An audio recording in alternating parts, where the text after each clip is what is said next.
Halo kawan asal tahu semua, jumpa lagi sama Mimin di sini.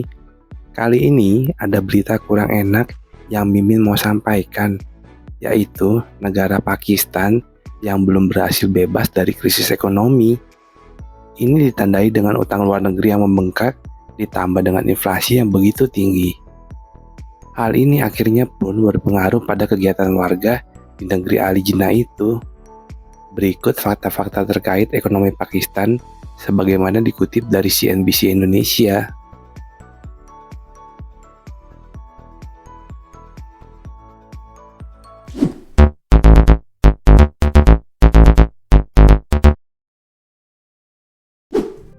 Fakta yang pertama, inflasi di sana sangat tinggi.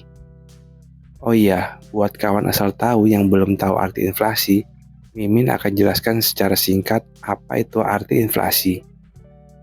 Inflasi adalah diartikan sebagai kenaikan harga barang dan jasa secara umum dan terus-menerus dalam jangka waktu tertentu.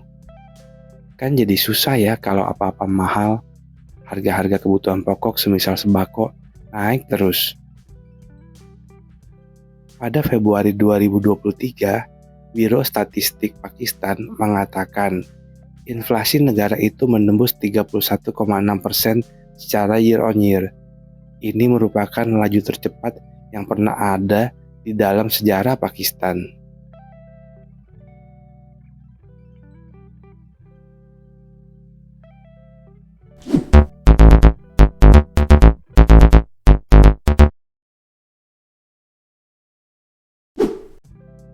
Fakta yang kedua, utang luar negeri yang membengkak. Dalam laporan terbaru, bulan Maret 2023, utang luar negeri negara dengan penduduk mayoritas muslim itu meningkat tajam sebesar 38%. Sedangkan utang keseluruhan pemerintah Pakistan melonjak menjadi 54,94 triliun rupiah Pakistan pada akhir Januari 2023. Laporan itu mengatakan kenaikan utang dapat dikaitkan dengan devaluasi besar-besaran dalam mata uang lokal terhadap dolar AS. Tercatat, rupiah Pakistan turun sebesar 51% secara year on year terhadap dolar di Januari 2023. Oh iya, devaluasi itu berarti penurunan nilai mata uang dilakukan dengan sengaja terhadap uang luar negeri atau terhadap emas. Beda ya kawan sama redenominasi. Mimin bahas sedikit ya tentang redenominasi. Karena banyak orang Indonesia sempat khawatir akan redenominasi. Itu loh yang katanya Rp1.000 akan menjadi Rp1.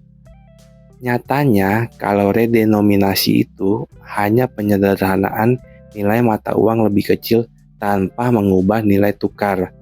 Misalnya, kawan asal tahu pasti pernah berjalan-jalan di mall, restoran, kafe, atau bioskop. Di sana terpampang daftar harga atau tarif dengan embel-embel huruf K di belakang digitnya. Contohnya, untuk menu kopi cappuccino dengan harga Rp30.000 per gelas, biasanya hanya dicantumkan 30K saja. K di sini memiliki arti umum kelipatan 1000. Bahkan di pasar-pasar tradisional, kalau kawan asal tahu perhatikan, transaksi antara pedagang dan pembeli juga sudah mulai sederhana dalam penyebutan nominal rupiah saat tawar-menawar. Misalnya, pedagang buah menawarkan sekilo jeruk dengan harga Rp30.000 dan pembeli menawarnya hanya menyebutkan 20 saja, yang artinya Rp20.000 per kilogram. Itulah contoh redenominasi. Jadi, jangan takut ya kawan. Kembali lagi ke devaluasi.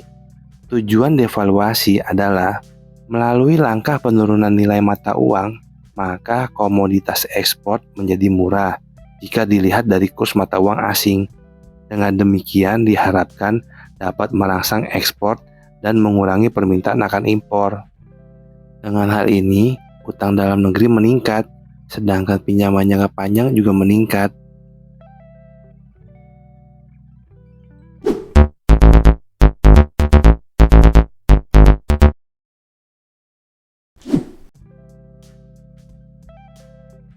Fakta yang ketiga, nilai tukar yang ambles.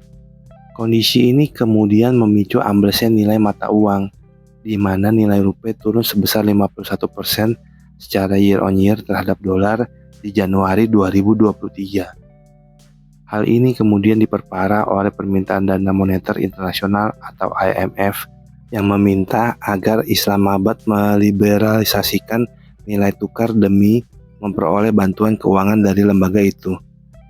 Namun, yang terjadi justru anjloknya mata uang rupiah terhadap dolar AS. Hal ini mulai mengguncang kepercayaan investor terhadap negara itu.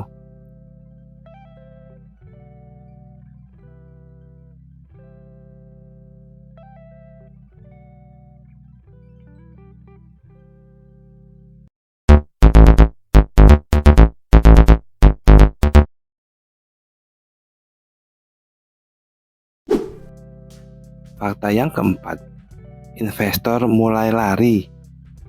Kondisi ini pun membuat investor khawatir. Terbaru, produsen otomotif Jepang, Honda, mengumumkan untuk menutup pabriknya di Pakistan. Honda menyalahkan situasi ekonomi saat ini atas keputusannya dan mengatakan bahwa pabrik akan tetap tutup dari 9 hingga 31 Maret. Langkah Honda ini mengikuti rekan senegaranya yaitu Suzuki dan Toyota yang telah memutuskan untuk menutup pabriknya di Pakistan dengan alasan yang sama.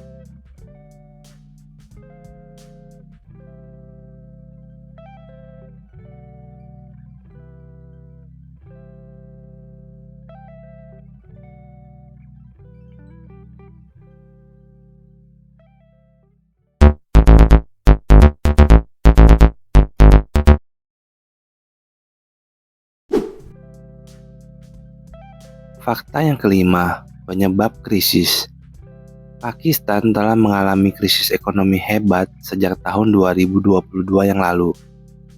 Selain melonjaknya utang dan anjloknya nilai tukar, negara itu juga dilanda inflasi tinggi dan juga kekurangan devisa. Lah, kan ada IMF. Dalam sejarahnya, Pakistan juga telah menjadi salah satu nasabah loyal IMF dengan Islamabad telah 23 kali menjadi pasien lembaga keuangan itu sejak merdeka pada 1947. Meski telah berulang kali menjadi nasabah IMF, krisis ekonomi selalu muncul setiap beberapa tahun di Pakistan yang disebabkan oleh ekonomi yang tidak menghasilkan cukup dan menghabiskan terlalu banyak sehingga bergantung pada utang luar negeri. Setiap krisis berturut-turut menjadi lebih buruk karena tagihan hutang semakin besar dan pembayaran jatuh tempo. Selain itu, ketidakstabilan politik internal dan bencana banjir memperburuk krisis kali ini. Ada juga elemen eksternal yang signifikan dalam krisis, dengan kenaikan harga pangan dan bahan bakar global setelah perang Rusia di Ukraina.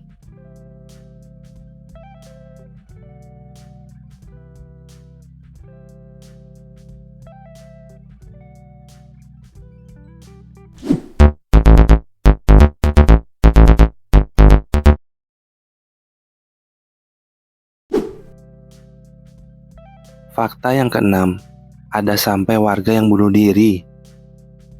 Larinya para investor dan kegiatan usaha dari negara itu berdampak pada lapangan pekerjaan yang tersedia.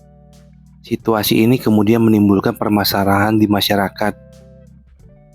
Media India Mint dan kantor berita Pakistan Dawn melaporkan adanya sebuah keluarga di kota Surjani yang mencoba menghentikan kehidupannya akibat lonjakan harga ini. Polisi menginformasikan bahwa pria tersebut bersama 3 anggota keluarganya mencoba bunuh diri dengan mengkonsumsi zat beracun yang diduga akibat meningkatnya inflasi. Apa-apa mahal jadi tidak bisa memenuhi kebutuhan, pengangguran pula. Sayangnya situasi tersebut merenggut nyawa anak berusia 2 tahun.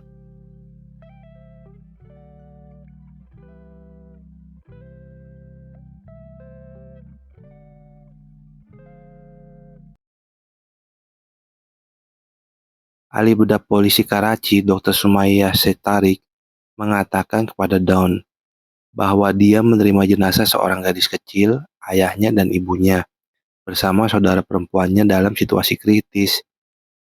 Kejadiannya terjadi di tengah-tengah Karachi, kota Surjani. Sangat memilukan ya kawan. Semoga negara Pakistan bisa segera keluar dari permasalahannya. Mimin pamit, salam sehat dan bahagia selalu. Peace.